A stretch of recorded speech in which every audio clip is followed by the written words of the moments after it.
ઇન્દ્રિયોને લાલન પાલન પોષણમાં નથી લઈ જવી, ખૂબ ધ્યાન રાખો. સારું સાંભળવું છે, સારું જ જોવું છે, સારું જ બોલવું છે, યોગ્ય જ ખાવો છે. સુરતમાં તો મેં કેટલાય કેસ જોયા, ડાયાબિટીસ 400 હોય તો 3 ઘારી ખાય. મેં કહું ધન્યવાદ દોસ્ત, તમે જો સીધા જો ઘારી ખાવ, જો અંદર અંદર ઘૂસી ગયા તો મરી ગયા સમજી લેજો. નખત્રાણા તાલુકો, પાકિસ્તાનની બોર્ડર, ખાયા કરો ઝારની રોટલો. જય સ્વામિનારાયણ. 400 ડાયાબિટીસ ને 3 ઘારી ખાવા જોઈએ. લો, એના બાપનો દેહ હોય એમ નાક નાક કરે. કઈ સૂઝબૂઝ પડવી જોઈએ. આપણે તો ખૂબ એક વસ્તુ છે, દેહને જેટલું જરૂર પડે એટલું પ્રભુ તો 100% આપવાના છે જ, નથી આપવાના એવું તો છે નહીં. અમરીશોની શિબિર પહેલી, બીજી, ત્રીજી, 4મી મે, દર સાલ 3 જૂનનો સોપાન ઉજવવાના, એટલે 4મી મેનો સમયો છે જ નહીં. આપણે બધાએ જ ભેગા મળીને આનંદ કરીશું. કોઈ જગ્યા નક્કી કરીશું. અમરીશોનો ટોટલ કુલ આંકડો અત્યાર સુધી 485 થયો. જે અમરીશો થોડા ઘણા અમરીશો રહી ગયા છે, એનું કારણ હરિધામની ધરતી પર કાપડ ખૂટી ગયું. અમરીશોનું કાપડ ત્યાં હતું નહીં, પેન્ટનું, શર્ટનું બી નથી. હવે લઈ આવીશું. જેને અમરીશ બનવાનું છે એના પ્રાદેશિક સંતને ફરી બી લખાવી દે જ. અને 4મી મહિના એ સમયગાળો પર અમરીશ હજુ ઘણા જ મારી નજરમાં હજુ ઘણા છે. નહીં બનવું હોય તો બનવું પડશે જ. નહીં મરવું હોય તો મરવાનું છે જ. નહીં જીવવું હોય તો જીવવું પડશે જ. વોમિટ નહીં કરવી હોય તો પરાને કરાવવાની છે જ. અમારા સલીલભાઈ વોમિટ કરાવે, બરોબર કરાવે. એમ અમરીશ દીક્ષાર્થી એટલે વોમિટિંગ પ્રોસેસ શરૂ થઈ ગઈ, આમ માની જ લેવાનું. જે હોય તે. પણ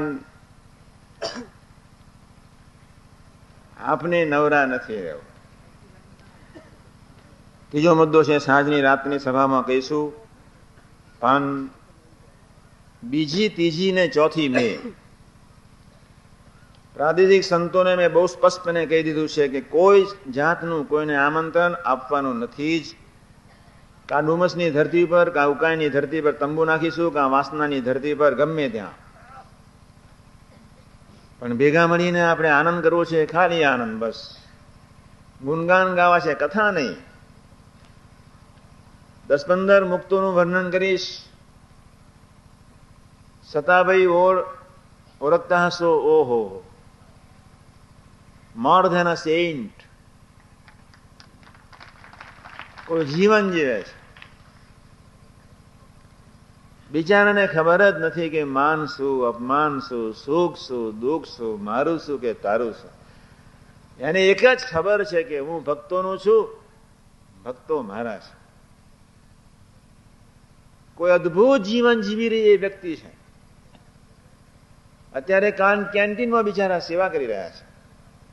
હું ભક્તોનો છું, ભક્તો મારા છે, ભક્તોની સેવા એ જ મારી સેવા છે. કેવા એક જીવન મુક્તોનો એક અદભુત સમાજ ધરતી પર પ્રભુએ મોકલી આપ્યો છે. આપણી આંખમાં આંસુ આવી જાય તો આપણે બેસીને 2-4 દિવસ આનંદ કરીશું. આજુબાજુ વાળા જે બેઠા છે બધા, ભલે ઉભરાટની શિબિરમાં આવ્યા, પણ અમારી અમરીશોની શિબિરમાં તમારે કોઈ આવવાનું નથી. તમે બધા નોંધીને ડાયરીમાં લઈને જજો. અમને તો બોલાવશે, અમે કંઈક લગાડીશું લાગવગ. ત્યાં લાગવગ ફાગવગ કાંઈ ચાલવાની નથી. મરવું હોય ને સંકલ્પ કરવો હોય તો આવવાનું. અક્ષરધામમાં કોઈની લાગવગ ચાલે જ નહીં. લાવો પહેલા પેસી જઈને સ્વામીને મળી લઈએ. ભાઈ કોઈ જય સ્વામી નારાયણ. ત્યાં 100% માસ લાવવાના છે જ. 99.9 પ્રભુ ચલાવવાના નથી.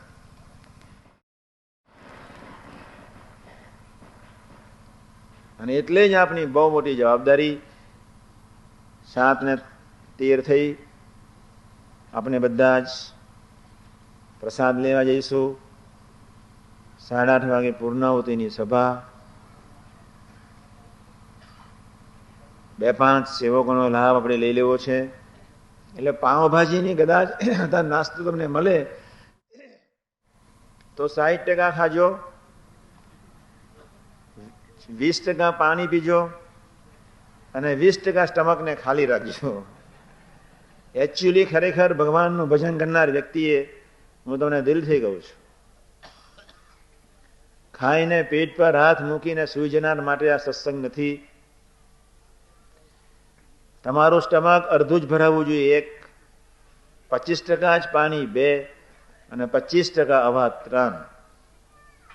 કામ કરનાર માટે 80% ખાવું, 20% તો ઉના રહેવો જ. આપણે એક સાધક તરીકે જીવવાનું છે. ગ્રહસ્થ જીવનમાં એક શુદ્ધ, ધ્યાન રાખજો, મારા 2-3 મિનિટ મારા ધ્યેયની વાત કરી નાખો. જે ભગવાન સ્વામિનારાયણ જે સંકલ્પ સહિત ધરતી પર આવ્યા, 2 સંકલ્પ સહિત આવ્યા છે. પહેલો સંકલ્પ છે નિષ્કામ ધર્મ. સ્ત્રીની વૃત્તિ પુરુષમાં અને પુરુષની વૃત્તિ સ્ત્રીમાં. એ ચૈતન્યમાંથી રસ ને રાગ કાઢીને ચૈતન્ય ભાવે વર્તાવીને ભગવાનની મૂર્તિમાં એક અદ્ભુત લય કરીને, કહેવાનો મતલબ એક નિષ્કામ ધર્મને ધારણ કરાવવા માટે જેમ જેમ આત્મીય બનતા જઈશું, જેમ જેમ અરસપરસમાં ખોવાઈ જઈશું, જેમ જેમ આના આકારી થતા જઈશું, આપણા 10 ઇન્દ્રિયોને 4 અંતકન ક્યાં જઈને ક્યારે ખતમ, નિર્દોષ થઈને ક્યાં પ્રભુમાં ખોવાઈ જશે આપણને ખબર બી નહીં પડે. તો છેલ્લું 1-2 સૂચન રાતની સભામાં હું કરીશ. અત્યારે ઘણું બોલ્યો છું. છેલ્લી વાત મારે તમને એટલી જ કહેવાની, તમે સંકલ્પ કર્યો એટલે આજે હું દિલથી માનું છું કે તમે સાધુ છો, ગ્રહસ્થ સાધુ, અને તમારે ખરેખર આ સાધુ બનવા માટેનો સંકલ્પ કરવો જ. પર્વતભાઈ ગ્રહસ્થ સાધુ કહેવાય. ભગવાનની મૂર્તિમાં 24 કલાક લીન. મેં સતાભાઈને પૂછ્યું કોઈ તકલીફ? સ્વામી એકદમ બિચારા હસતા, સ્વામી શેની તકલીફ? તકલીફ જેવો કોઈ શબ્દ જ નથી. ન મળે તકલીફ કે ન મળે મૂંઝવણી શબ્દો સતાભાઈની ડાયરીમાં છે જ નહીં. એની મસ્તીથી બિચારો મંડ્યો જ રહ્યો છો. તો અમરીશોના બધા જ અમરીશોને મારે એટલું જ કહેવાનું કે કોઈ પણ ભોગે, કોઈ પણ સંજોગોમાં હું હોશિયારો થયું, અમને ના ગયું, તું નહીં, ફિઝિકલી ક્યારેય નપાસ થવું જ નથી. લોક રીઝવવો જ નથી, તને જ રીઝવવો છે. આવી એક મંગલકારી ભાવનાથી જીવન જીવવાનો સંકલ્પ તમે સૌએ કર્યો. આજના શુભ મંગળકારી દિવસે મહારાજ સ્વામી શાસ્ત્રીમાં, યોગી મહારાજ, કાકાજી, પપ્પાજી, અમૃત બાપા, આ ડોહાનો ઉમંગ તમે નહીં જોયો હોય. ઓ બાપ,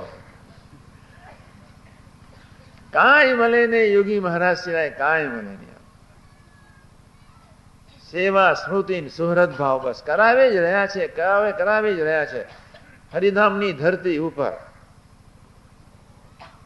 એક પીળો જબ્બો પહેરાવો છે 4 મે ના દિવસે. એક દિવસ પૂરતો તો સીવડાવવો છે, સાથે બધાની વચ્ચે આપણે બેસવાનું છે. ફાઇન ક્રીમ કલરનો જબ્બો ફર્સ્ટ ક્લાસ બાપાનો સીવડાવીશું અને આનંદ કરાવો.